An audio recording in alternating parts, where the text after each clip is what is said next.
Donald Trump veut acheter le Groenland. En tout cas, il y réfléchit sérieusement selon la Maison-Blanche. Alors pourquoi ce territoire l'intéresse? On fait le point.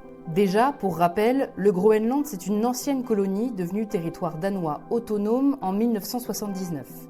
Le Groenland a son propre gouvernement et son parlement. L'île dispose d'une police ou d'une justice autonome. Et c'est bien le peuple du Groenland qui prend les décisions liées à l'indépendance du territoire. Par contre, la monnaie, la défense ou encore la politique étrangère sont des compétences qui restent gérées par le Danemark. Et le Danemark, on le rappelle, c'est aussi un membre de l'Union européenne. Alors Donald Trump, lui, il dit « il nous faut le Groenland pour la sécurité des États-Unis ». Officiellement, ce qui l'intéresse, c'est se défendre face à la présence de la Russie et de la Chine dans la région, et donc contrôler les voies maritimes. La base spatiale américaine de Pituffik, dans le nord-ouest du Groenland, sert déjà un peu à ça.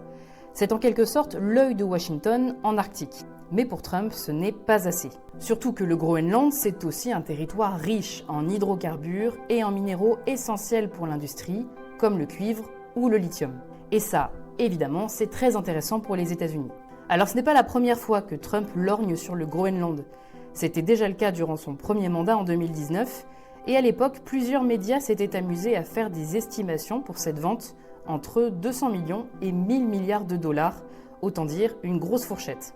Cette fois, le président américain a juré de s'occuper du Groenland d'ici environ 2 mois, par la diplomatie ou par la force. Pour l'instant, il n'écarte aucune option.